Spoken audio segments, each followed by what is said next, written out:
স্বাগতম সবাইকে আন্তরিক শুভেচ্ছা ও অভিনন্দন। আজকে তৈরি করব চাইনিজ ভেজিটেবিল। আপনারা কম বেশি চাইনিজ ভেজিটেবিল খেতে পছন্দ করে, তবে আমি সহজ পদ্ধতিতে শেয়ার করব।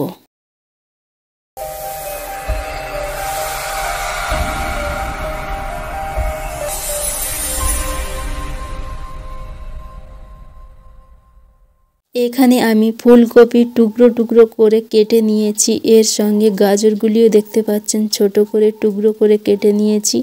আর পেঁয়াজকালিগুলো ছোট ছোট করে টুকরো করে কেটে নিয়েছি এবং মটরশুঁটিগুলি ছাড়িয়ে পরিষ্কার করে নিয়েছি এবং গ্যাসের ওপর কড়াই বসিয়ে দিয়েছি। দিয়ে জল দিয়ে এর মধ্যে আমি সমস্ত সবজিগুলি হাফ বয়েল করে নেব। তো আমি তোমাদের বলেছি যে সবজিগুলি হাফ বয়েল করে তৈরি করে নিতে হবে, যেহেতু ভেজিটেবিল বানাবো তো সবজির কালারটা যত ভালো হবে। তবে সবজির কালারটা ভালো রাখার জন্য অবশ্যই চিনি ব্যবহার করতে হবে।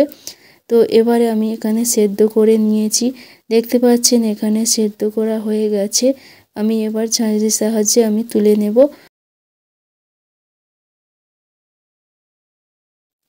আমি এখানে গ্যাসের উপর কড়াই বসিয়ে দিয়েছি আর এখানে 2 চামচ আমি সয়াবিন তেল ব্যবহার করেছি। তো এরপরে আমি 2টি দারচিনি দিচ্ছি আর তার সঙ্গে 4টি তেজপাতা আমি ব্যবহার করেছি। দিয়ে 1 মিনিটের মতো আমি ভেজে নিচ্ছি। তো 1 মিনিট ভেজে নেওয়ার পরে এখানে আমি কালো জিরা ব্যবহার করব। এখানে কালো জিরাটা দিলে খুব সুন্দর ফ্লেভার হয়। তো আমি কালো জিরাটা আমি ভেজে নিচ্ছি। তো কালো জিরা ভেজে নেওয়ার পরে আমি এখানে দিয়ে দিচ্ছি আদা কুচি। 1 চামচ আদা কুচি দিয়ে দিলাম আর এর সঙ্গে দিয়ে দিচ্ছি 1 চামচ রসুন কুচি। দিয়ে আমি এইভাবে ভেজে নেব, তবে কাঁচা গন্ধটা না থাকে সেইভাবে তোমরা ভেজে নিবে। তো এবারে দেখো এখানে আমার ভাজা হয়ে গেছে। এবারে আমি এর মধ্যে সবজিগুলি দিয়ে দেব। তো এখানে আমি সবজিগুলো দিয়ে দিলাম।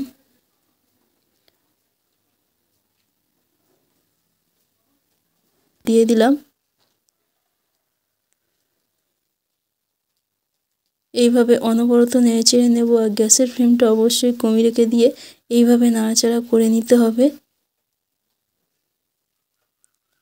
এরপরে আমি দিয়ে দিচ্ছি পরিমাণ মতো লবণ ব্যবহার করতে হবে। দিয়ে এইভাবে আমি নাড়াচাড়া করে নিচ্ছি।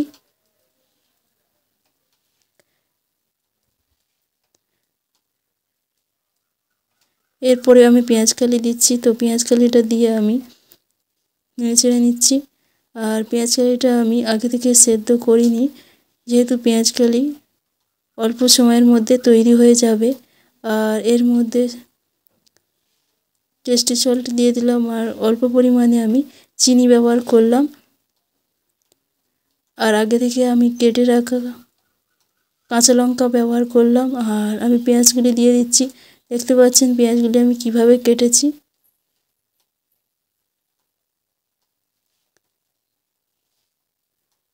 তো এইভাবে আমি নাড়াচাড়া করার পরে এখানে দেখতে পাচ্ছেন ডিমটা আমি দিলাম। তো ডিমটা আগে থেকে আমি ভেঙে তৈরি করে রেখেছিলাম।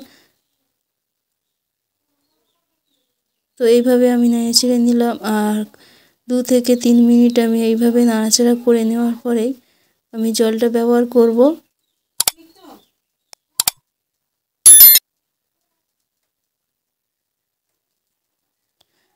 আমি এখানে অনবরত নাড়াচাড়া করে নেব, তবে গ্যাসের ফ্লেমটা কমিয়ে রেখে অনবরত নাড়াচাড়া করে নিতে হবে। এবারে এর মধ্যে জল দিয়ে দেব 2 কাপ। এখানে 2 কাপ জল দেব আর আগে থেকে আমি সিদ্ধ করা জলটাই দিয়ে দেব।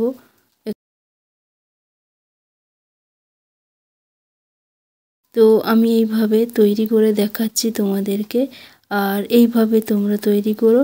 দেখো এখানে চারিদিকটা আমি কাছিয়ে নিয়েছি আর এখানে 2 থেকে 3 মিনিটের পরে আমি ফিরে আসলাম।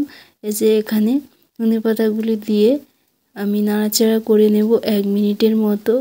তো আমার তৈরি হয়ে গেছে ডিমের তৈরি চাইনিজ ভেজিটেবিল। আপনারা এইভাবে তৈরি করতে পারেন। আপনাদের সহজভাবে দেখালাম। আর আমার রেসিপি কেমন লাগলো অবশ্যই কমেন্ট করে জানাবেন। সবাই ভালো থাকবেন, সুস্থ থাকবেন। ধন্যবাদ।